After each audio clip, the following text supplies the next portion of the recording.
उत्तर प्रदेश के पहाड़ी क्षेत्रों में सब कुछ सही नहीं चल रहा था। लोगों में हताशा का माहौल था। उत्तर प्रदेश से अलग होने के लिए आखिर क्यों पहाड़ी लोगों को आंदोलन करने की ज़रूरत पड़ी? आखिर क्यों एक पहाड़ी राज्य को गठित करने के लिए सैकड़ों लोगों की जान देनी पड़ी? उत्तर प्रदेश से अलग होने के मुख्य कारण थे बढ़ती बेरोजगारी, गरीबी, लचर स्वास्थ्य और शिक्षा व्यवस्था और सरकारी योजनाओं का जमीनी स्तर तक नहीं पहुंच पाना। वैसे तो उत्तरी पूर्व यूपी के मैदानी क्षेत्रों से पहाड़ी लोगों का रहन सहन और रीति रिवाज पूरी तरीके से अलग था, जो एक मेन कारण बना उत्तर प्रदेश से उत्तराखंड राज्य को अलग करने का। बात करते हैं 1897 की। जी हाँ, 1897 से ही उत्तराखंड को अलग कर देने की मांग उठाई जाने लगी, लेकिन जागरूकता की कमी के कारण इस मुहिम को लोगों तक नहीं पहुंचाया जा सका, जिसके कारण ये आंदोलन वहीं पे रुक गया। 1926 में जब ये मुहिम कुछ तेजी से आगे बढ़ने लगी, धीरे धीरे पहाड़ियों की लचर हालत को देखते हुए श्री बद्रीदत्त पांडे जी ने हल्द्वानी में एक बार फिर से इस आंदोलन को पुनर्जीवित करने की कोशिश की, जहाँ पे उन्हें साथ मिला अनुसुईया प्रसाद बहुगुणा का, जिन्होंने कुमाऊं और गढ़वाल दो अलग रीजन की मांग रखी। इस मांग से तत्कालीन प्रधानमंत्री जवाहरलाल नेहरू भी सहमत थे। कहीं ना कहीं ये मांगें सरकारी कागजों में घूमती रही और समय आया 1979 का। ये समय इसलिए भी जरूरी है क्योंकि यहाँ गठित हुआ एक दल, जिसका उद्देश्य था उत्तराखंड को एक अलग राज्य बनाने का, और उस दल का नाम रखा गया उत्तराखंड क्रांति दल, यानी कि यूकेडी। यूकेडी के गठन के बाद यूकेडी से हजारों लोग जुड़ने लगे। यूकेडी ने गांव-गांव जाके लोगों को जागरूक किया और लोगों को एक समझ पैदा की कि अलग राज्य आखिर क्यों। धीरे धीरे लोग यूकेडी से जुड़ने लगे। 1987 जून 1987 को एक ऑल पार्टी मीटिंग कर्णप्रयाग पे रखी गई, जहां पे उत्तराखंड फॉर्मेशन को सर्वसम्मति से आगे बढ़ाया गया। और फिर आता है समय 1994। 1994 का पूरा साल उत्तराखंड के इतिहास में काले अक्षरों से लिखा गया। 1994 गोलीकांड के लिए जाना गया। बात करते हैं खटीमा गोलीकांड की। 1 सितंबर 1994 को लोग खटीमा में इकट्ठा हुए।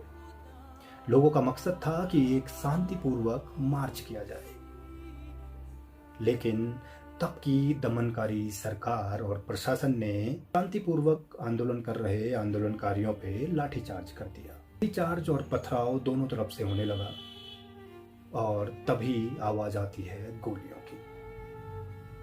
और खटीमा में इस गोलीकांड में मौत हुई 7 से 8 आंदोलनकारियों की। अगली रोज जब यह खबर उत्तराखंड में फैली तो मसूरी में इसके विरोध में एक शांति मार्च रखा गया, यानी कि 2 सितंबर 1994 को।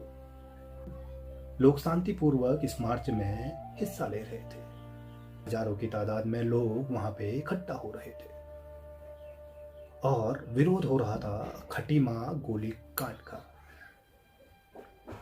सरकार के पैरों तले जमीन खिसक रही थी कि आखिर इतना बड़ा जनसमूह कैसे। और फिर एक बार सरकार ने गोलियों का प्रयोग किया और गोलियां दागी गई उन आंदोलनकारियों पे जो शांतिपूर्ण विरोध प्रदर्शन कर रहे थे। मसूरी गोलीकांड में भी हमारे 7 से 8 आंदोलनकारियों की जान चली गई। खटीमा और मसूरी गोलीकांड के बाद पूरे उत्तराखंड में एक हताशा का माहौल था। लोगों में गुस्सा था, जिसके चलते स्कूलों को बंद कर दिया गया, सारे सरकारी संस्थानों को बंद कर दिया गया और शुरू हुआ एक विरोध। और शुरू हुई वो लड़ाई जिसमें उत्तराखंड राज्य से कम कुछ भी नहीं। 1994 ही वो साल था जहाँ पे छात्र इस आंदोलन से जुड़े और इन आंदोलनों को और उग्र बना दिया। 1994 में ही एक प्लानिंग की गई कि 2 अक्टूबर 1994 को संसद घेराव की। जी हाँ, 2 अक्टूबर 1994। 1 अक्टूबर 1994 को गाड़ियों में भर के आंदोलनकारी दिल्ली की तरफ निकलने लगे। गढ़वाल और कुमाऊं से गाड़ियां भर भर के लोग दिल्ली कूच की तैयारी में थे। रास्ता था मुजफ्फरनगर, हरिद्वार मुजफ्फरनगर से होते हुए दिल्ली।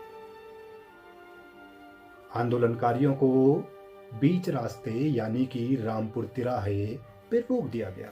पुलिस और आंदोलनकारियों के बीच कुछ देर की झड़प के बाद मुजफ्फरनगर जोन के डीआईजी बुआ सिंह और सरकार पे बैठे लोगों के बीच बातचीत का दौर शुरू होता है। और दूसरी तरफ रामपुर तिराहे पे मैदान तैयार हो रहा था एक काली रात के लिए। जैसे जैसे रात का सन्नाटा पड़ रहा था, आंदोलनकारी और उग्र हो रहे थे। पुलिस और आंदोलनकारियों के बीच हिंसक झड़पें होने लगी।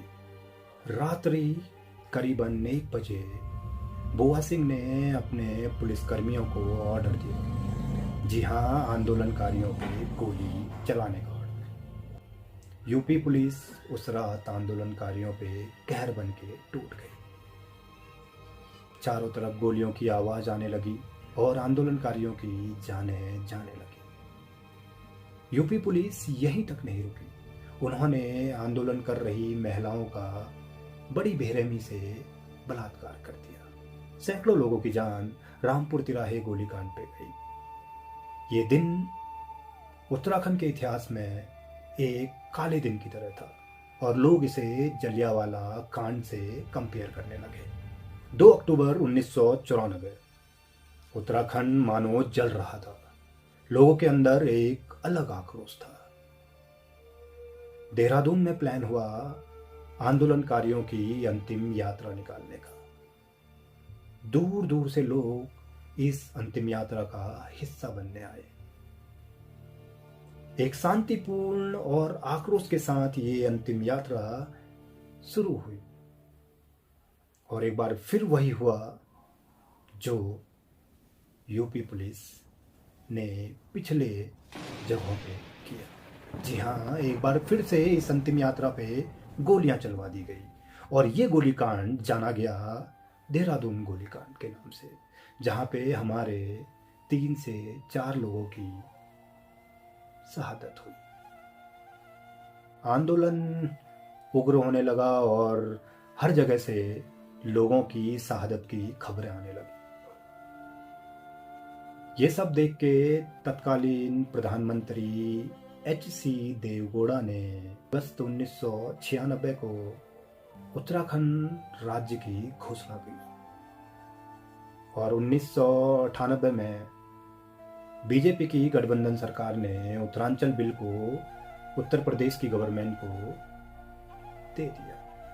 1 अगस्त 2000 को यूपी रिफॉर्मेशन बिल 2000 पार्लियामेंट पे अप्रूव हुई। बारी थी राज्यसभा की और 10 अगस्त 2000 को राज्यसभा में इस बिल को पास किया गया और जिसके साथ ही 9 नवंबर 2000 को उत्तराखंड राज्य गठित कर दिया गया और चारों तरफ खुशियों का माहौल था। लेकिन हम लोग ये भूल गए कि उत्तराखंड को पाने के लिए न जाने कितनी महिलाओं और कितने आंदोलनकारियों ने अपनी शहादत दी है। मैं उन सब शहादतों को आज सलाम करना चाहता हूँ। मैं उन सब शहादतों को आज याद करना चाहता हूँ। उनने जिस उद्देश्य से अपनी शहादत दी, क्या हम उस उद्देश्य को पूरा करने के लिए आगे बढ़ रहे हैं? आप सोचिएगा। और अगर मेरा ये वीडियो आपको पसंद आया हो तो मेरे चैनल कुमाऊं वाला को सब्सक्राइब कीजिएगा, वीडियो को लाइक कीजिएगा, कमेंट कीजिएगा और शेयर कीजिएगा। मिलते हैं आपको अपने अगले हिस्ट्री ऑफ उत्तराखंड के एपिसोड के साथ। तब तक अपना ख्याल रखिएगा। नमस्कार।